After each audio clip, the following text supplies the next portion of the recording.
the making of something that you feel is your own. You made something really new, and it holds up even historically, and that's what you go after. It's a kind of universal dynamic in nature and in balance, in gravity. There's a word for it in Italian, contrapposto, and that's what both energizes the form, that movement, and gives it balance and that sense of serenity that balance gives you, rather than an awkward, disbalanced thing. No matter how eccentric and fanciful it forms, that spine has to work somehow through that. If you look at a trail of water or sand in a river, you'll find that it overlaps itself in that same contrapposto in a different way. So it is a universal kind of element that it certainly appears in all of the water pieces. If there was any way of defining a success or a failure in those things, it is the failure to feel comfortable in them. I want them to be, interesting forms and have a convincing sense of falling and to be unique and somewhere between science and art. This is my first sculpture. I was a painter and went to Rome on the Rome Prize Fellowship as a painter. And at that time, in sort of the art world, the people talked about sculpture as something you backed into when you were in a museum looking at pictures. And it was quite in obscurity, in eclipse, I should say. And I found clay in the studio at the American Academy in Rome and made this thing in 1954. Rome at that time was surrounded by pasture just outside the Aurelian Walls, so you could see sheep and goats, and it wasn't until quite later that this band of development happened. So it was quite a place out of the past.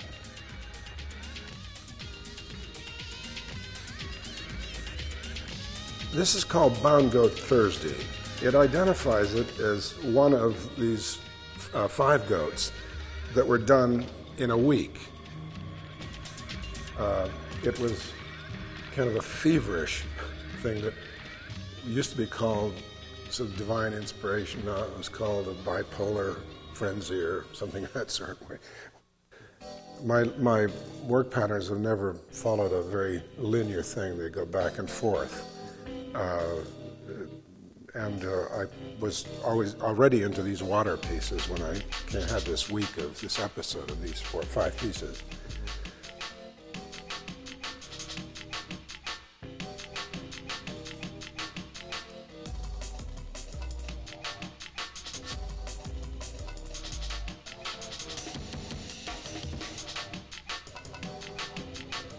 The stake gives an anchor the way the edge of a canvas is an anchor. A painter is lucky in that sense that he has something to hang and to work against in that structure.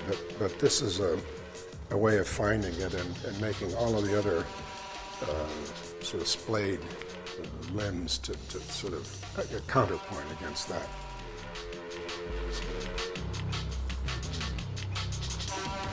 I love to contrast the bulge of the stomach with the harder, more sinuous, more bony aspects. And it's very satisfying to build that form up. I was trying to tell a student, she's challenged me to define good form. And I said that I thought a pregnant stomach was the good one, and the couch potato belly was not. And so that, I think, still stands as a pretty good measure.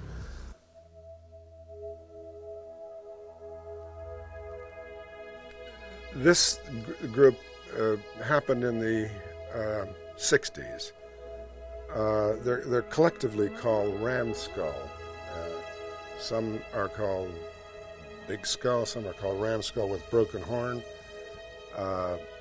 This came sort of in the middle from the beginning to the end of that series. The thing started rather curiously.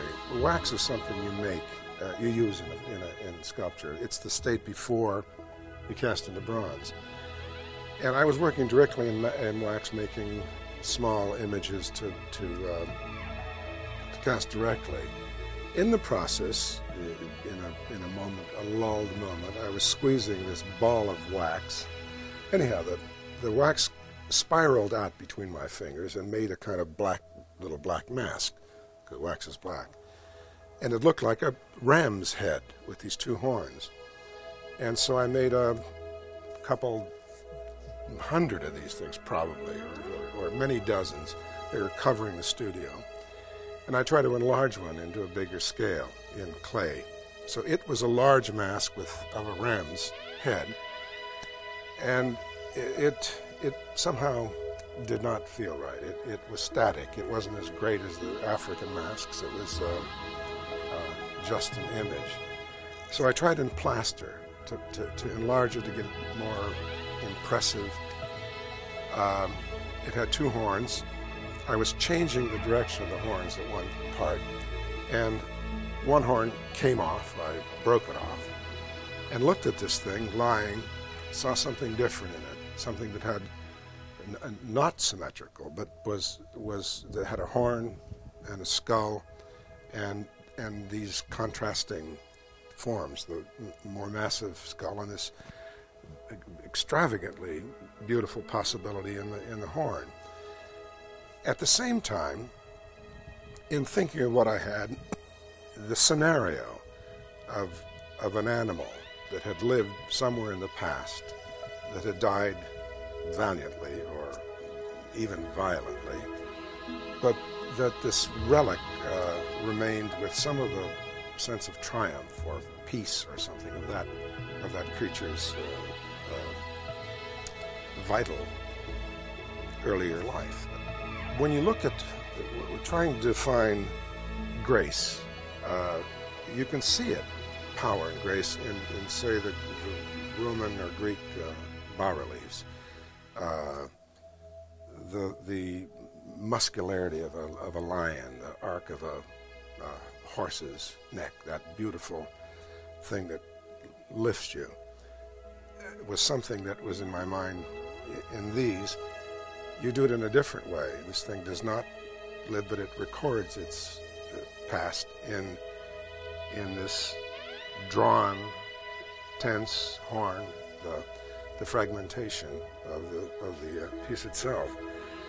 In working in plaster, it seemed to coincide with this idea of ruggedness.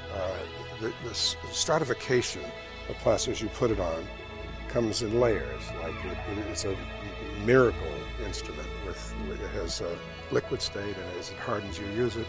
And then in breaking these things, going back into them with a hatchet and other tools, that fragmentation, the stratification came off in the same way. And some of those accidents, controlled, that seemed to enhance what I was after.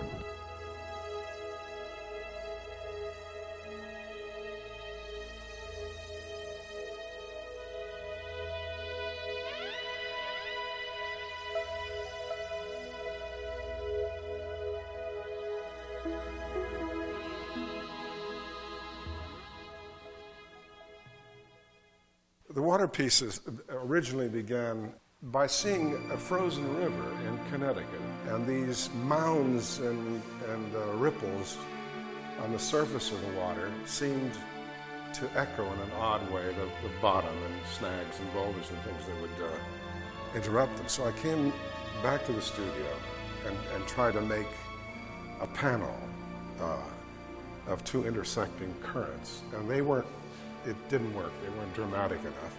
So the idea of a spilling, a waterfall, actually, came about. And the first were started in the early 60s, maybe 61 or 2. And there was a series of 8 or 9 that were made after 40 bad starts. It took 2 years to get one. It was a long haul because I was trying to bring those things that I'd learned in earlier sculptures to these water pieces, and it didn't work. There was no way of carrying one to the other, so I had to sort of disarm myself, really, surrender to this new idea.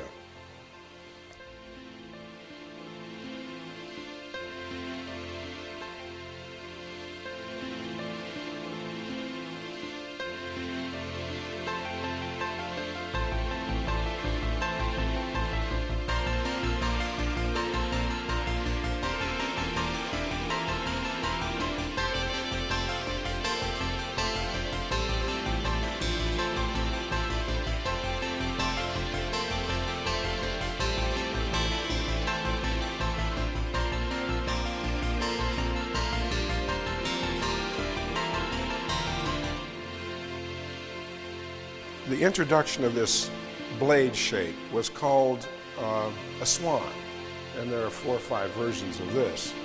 And the attempt to make the flow seem to carry on and be interrupted by this blade shape is closer to the original idea of water moving than the other pieces. In Italy, they give newlyweds almonds. A bag of almonds is a kind of sort of symbol of sorts. And this friend who came with a new bride, we were having lunch. At the end of lunch, we began breaking these almonds apart and found a number of them to be in 2 parts. And it was an unavoidable metaphor. There was one half that was always a little more delicate and sharper in its edges, and the other more massive, and the 2 coming together, why, that's Zen.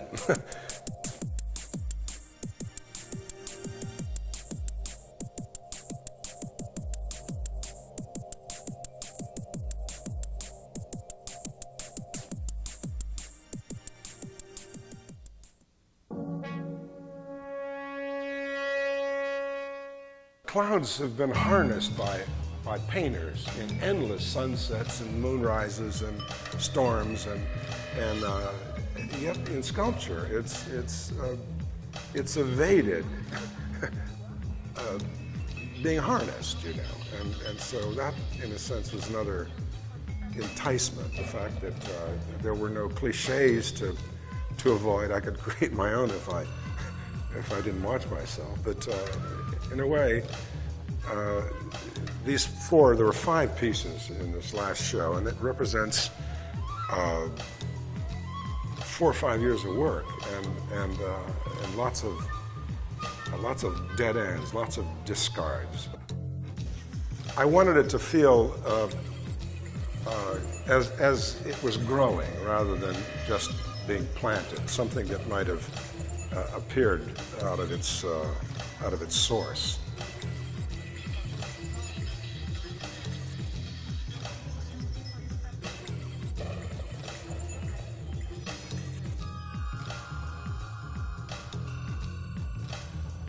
This is the first of the cloud pieces. It was done in clay originally, as all of these were, and then cast into plaster. And the plaster was further refined. And then finally, a mold's made and the waxes poured and then taken to the foundry where it was finally cast. And then the real work begins.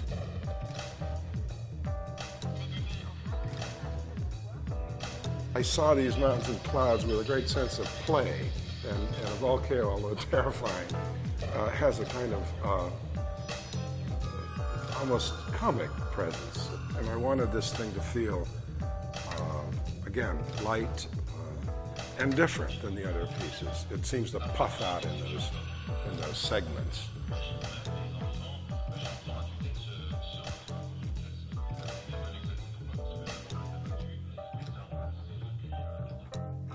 Somebody said it very well. A sculptor named Andrea Cascella said, It was Piero Casciona's brother. There's too much blood on that stone. To get those things out of the quarries is an ordeal, and people suffer and die to do that, and you can't play it disorder and bohemianism. And it's quite well said, I think. So it requires reverence.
Is Lou here?